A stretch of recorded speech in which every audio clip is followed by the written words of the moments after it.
Every time you have a flash of new intimacy wisdom, every time you listen to that wisdom and act on it, you literally change your future. You speed your path to love and you make your life richer. In this episode, we're going to talk about these micro doses of intimacy wisdom, how you can invite them and then use them to change your search for love and your whole life. So stay tuned to this episode of the Deeper Dating Podcast. If you've ever been disillusioned, disappointed, or discouraged in your search for love, and you know there has to be a better way to find the healthy, soul-filling love you've always longed for, then you've discovered the podcast for you. I know, as Ken's work personally has led me to find the love of my life. So here's your host of Deeper Dating, Ken Page. Hello, and welcome to the Deeper Dating Podcast. I'm Ken Page, and I'm a psychotherapist, author of the best-selling book Deeper Dating, and your host for this podcast. Today, I'm going to be talking about finding your own intimacy wisdom and using it to change your life and your search for love. And in this and every episode, my commitment is to share the greatest tools and insights that I know to help you find love and keep it flourishing and heal your life in the process, because the skills of dating are the skills of intimacy, and those are the greatest skills of all for a happy life. And if you want to learn more about the Deeper Dating path to real intimacy, just go to deeperdatingpodcast.com. And if you sign up for my mailing list, you will get free gifts from me, free resources, and learn more about how to use these ideas to transform your own intimacy journey. And you'll find complete transcripts of every episode. And if you like what you're learning here, it would be a tremendous thank you if you subscribed and left me a review. So thank you so much for that as well. Let's jump in. I want to start by saying this search for love is hard. It's hard. Even if you have an approach that's wise and makes sense and that you believe in, it's hard. There's pain, there's frustration, there's an accumulation of bad advice, wounds to our being, trauma, the flatness and superficiality of dating apps, and a dating environment that is filled with unkindness. Not to mention just how hard and scary it is to go out there to look for a stranger who is going to finally become your home in the world. I get it. And I know that when we think of it this way, it's just so daunting. But there really is another layer, a deeper blueprint for how this works that I have seen happen again and again and again. That this is not just a numbers game. It's not a gimmick game. When we shift our field, when we learn our deep intimacy lessons and then apply them in real nitty-gritty ways, our search for love is sped and healed and changed. And I can't tell you how many people write to me and share with me how that has happened for them. So what do you do when you're in the middle of the tunnel and there's no light? That light that you felt when you got so excited about a new approach or a new app, that's been kind of left behind you. And you haven't yet seen the light of this wonderful person who could be it for you at the end of the tunnel. So how do you find the light in the middle of the tunnel? In my experience, that slogging stage, the light comes from sparks of insight that really feel like wisdom. Insights that teach you something new, that humble you, that make you realize and face the ways you might have been unconsciously or consciously pushing love away even while you've been looking for it. And these experiences, you can feel that they really feel like wisdom. They really feel like a kind of microdose of wisdom inside you. You feel it in your body when you get an insight that opens you up like that. And those are our gold in the middle of the path. Those are our way stations, our refreshment stations, our guideposts. So often those insights actually come from other people. And sometimes they come from within ourselves. And I'm going to give you examples throughout this episode. And I'm going to ask you to remember some of yours, because these microdoses of wisdom we often ignore, like because they come from us and because they're just part of our day-to-day life, but they're treasures and they're from our wisdom, and they have a challenge embedded in them that if we take, we change our future. So I'm just going to share one little story of mine. So this was many, many years ago, and I was dating someone who I thought was really attractive, but who couldn't really listen to me, and communication is really important to me. So he was not at all good at listening. And I was talking to Michael about how I kind of needed to end it with him because of this. And Michael said, because Michael had met this guy, and he said, the feeling I get is he really wants to be a good boyfriend. He wants that. So why don't you tell him what you need? Those words, that pointing out to me that this human being actually had this quality where he wanted to be a good boyfriend, changed everything. I had not thought of that. I hadn't seen that goodness. So Michael opened up. It was a microdose of wisdom. And so I did that with this guy, and I, in a kind way, told him what was missing and what I needed, and he got it. He felt really bad. And well, maybe not really bad, but he felt bad, and he committed to changing and tried for like a moment or two, and it didn't end up working. But I got a gift that is with me to this day. So another kind of insight is, and I'm going to ask you soon for yours, but another kind of insight is an insight that comes from meditation, or from your dreams, or from your inner life, or your work on yourself. And I'm just going to give one example. And, it's a big example, so it's kind of lightning bolty. So please don't assume that, all of these wisdom insights need to be really big, because they don't. But this one was about my husband, Greg. So I was in Provincetown, and we had been speaking to each other, but he was just not available because he was dealing with his kids, and it was a complex time for him. So anyway, I kind of gave up. And one night at about 3 a.m, I was like startled awake. I sat bolt upright, and it's not like I heard a voice, but I got this message. And the message was, if you don't do something about this, you're going to lose that opportunity. It was quite amazing and wonderful. It was like a very rare experience that I've had anything like that ever happen to me. But I listened, and I formulated a very convoluted but ultimately effective plan to meet him, and it worked. So that's kind of an example of inner for me, and one that came from someone else. And I would like you now to take a minute and think about a time where, from your own inner wisdom, your meditation, your dreams, your journaling, your therapy work, anything like that, you had a revelation or an insight or a microdose of wisdom of something you should soften, something you should strengthen, someone you hadn't noticed that was there and interested. Just take a minute to remember a moment when you felt some dose of wisdom. Small, large, anything. You can pause to think of that. So what did that wisdom feel like for you? For me, it has a quality of ease and relaxation, even if it's difficult. There's an easing of some kind of tension, maybe a sense of truth or a sense of compassion. Those are some of the kind of hallmarks for me. And how about a time that a friend of yours or someone you loved or someone you were talking to gave you an insight about you that changed the way you dated? Take a minute, pause, and think about that and how that felt and what that was. These are our gold on the journey. I was just running a workshop, and somebody said something so wonderful.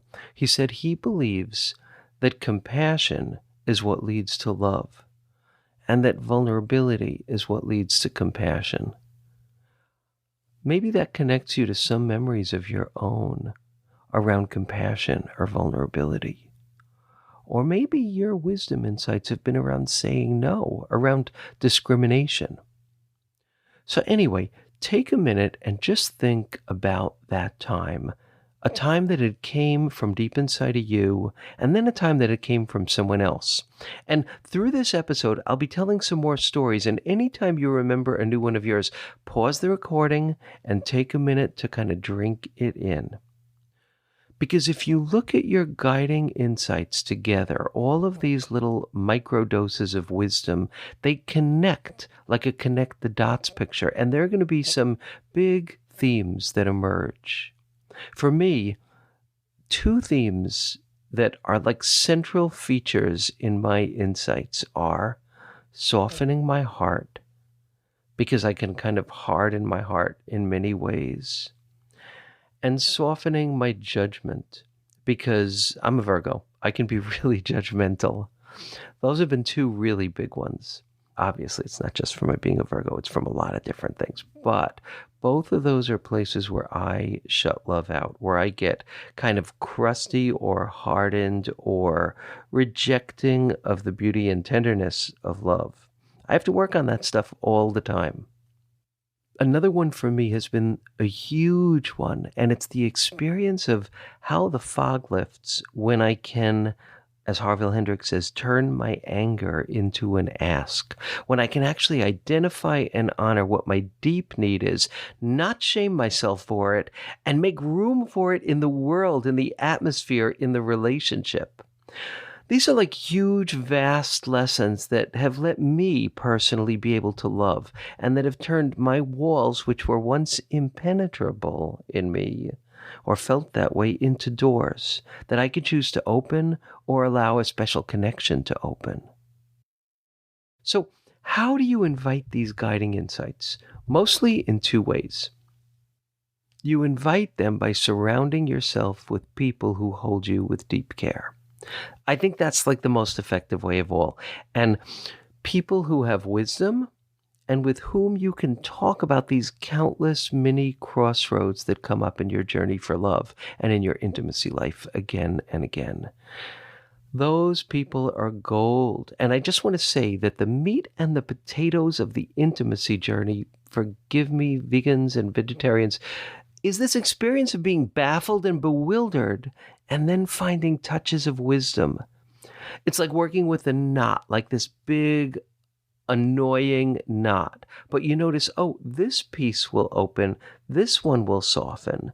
And you don't undo the entire knot. But that process of noticing these microdoses of wisdom and then working with them, that's the intimacy journey.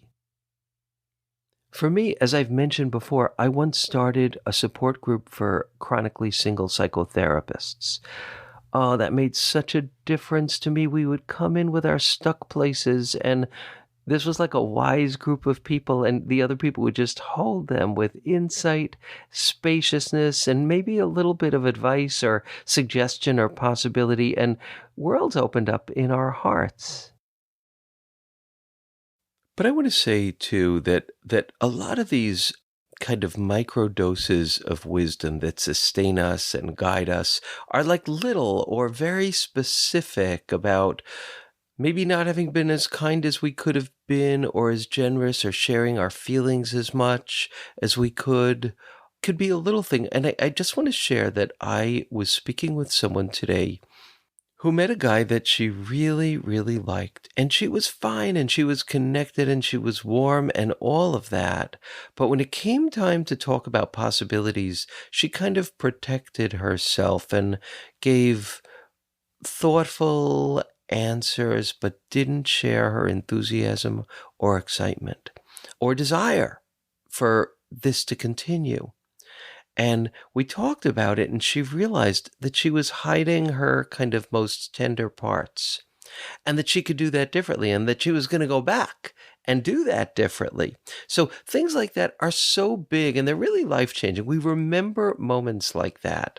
So these are also like, guiding insights or lessons like that happen in smaller things in our dating life. They do not have to be big to be important. And another place that you can have these insights is in therapy. So if you're in therapy, talk about this stuff, ask these questions, talk about intimacy crossroads where you're not sure, talk about messages of wisdom that you're wanting to receive or you are receiving, or how you can bring more wisdom into your dating life, and your therapist can help you with that. And if you have a therapist that you can't say that to, then either That's shame inside of you to be worked on and gotten past, or they're probably not the right therapist for you. So the other way is to invite these micro doses of beautiful personal wisdom is through your own inner work. And I talk a lot about practices that you could do. One practice is tapping or EFT. I do that every day. It's kind of clinically proven to reduce the cortisol levels in your brain and hence allow you to relax and connect more with your feelings, sense of safety, sense of resilience. I adore it. Another is meditating, and that one's really important to me and one that I've been doing for a long time. Or studying or reading works that really feel like they have wisdom and depth and inspiration for you. So in episodes 113 and 127, I talk about how you can build different inner practices. And in episode 3 and all over the place in my work, I talk about the inner mentor process, which is a fabulous kind of synthesis of your own inner work and communication with someone, because you picture the you that you dream of becoming and you dialogue with that you, and then you imagine being that you and calling out guidance to yourself. And that guidance is going to be filled with wisdom and love, and it's a powerful, powerful technique.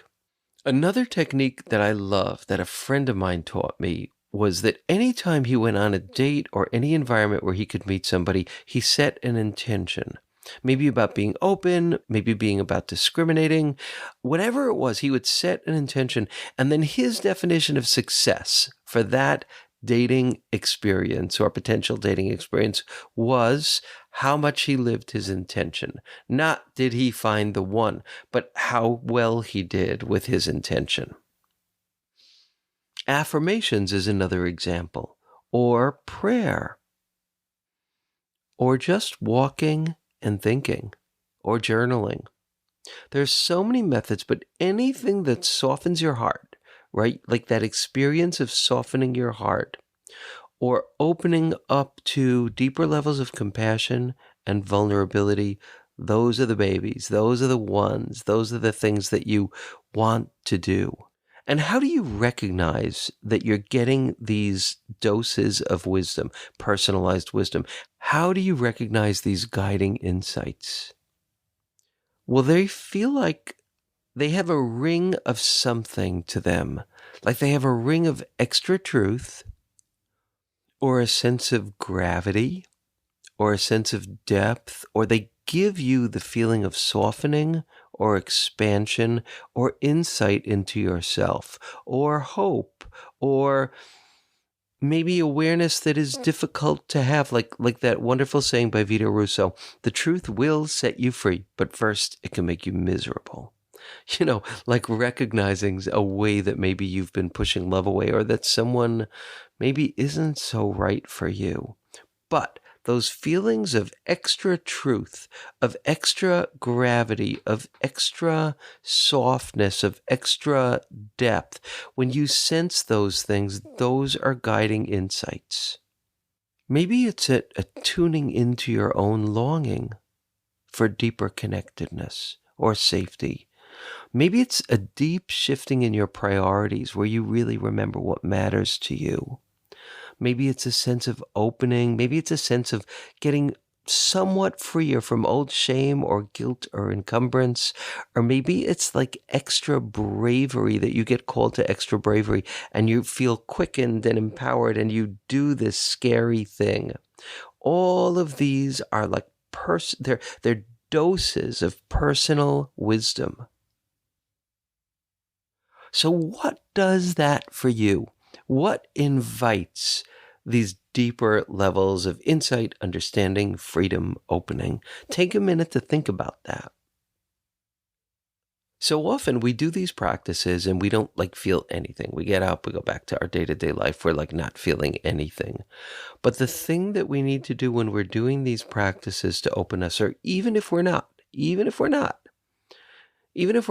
talking to other people, you're listening to this podcast, that's an opening kind of experience. So when you're doing the work, however you're doing it, of growth, Start listening for whispers, a sense of being pulled, a sense of guidance, a sense of insight and awareness, or just whispers to do things somewhat differently. Listen for those whispers, because if you're doing this work, they'll come. And then what do you do when they come? So this is really important. When they come, what's really important is to relish them, because these experiences, these microdoses of your intimacy wisdom, they're everything. They're everything. They deepen you. They expand you. They bring you to your potential. They bring you to your heart, to your compassion, to your vulnerability, maybe to your bravery, to your fierceness and your creativity. They bring you to who you're meant to be. Yes, drop by tiny homeopathic drop. But these drops make it worth it. And these drops are what give us a light in the middle of the tunnel and give us hope. So the next time you have this moment where you're experiencing any of this, instead of just moving on, breathe into it. Just feel the widening, feel the deepening, no pressure. Just feel it, feel the softening. Feel whatever is happening in that experience where you're getting this dose of a tiny drop or a bigger drop of new wisdom. Because in those moments, a download is happening inside of you that is shifting your circuitry. It's like an upgrade to your intimacy system.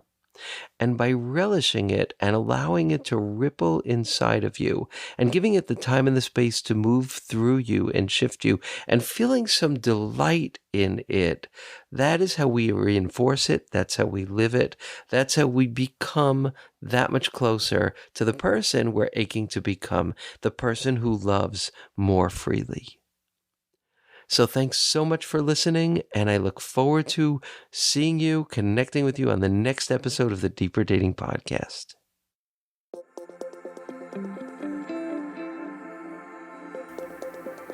And that's it for today's episode of Deeper Dating. Be sure to go to deeperdatingpodcast.com, as Ken has a few more gifts for you. Then join us on the next episode.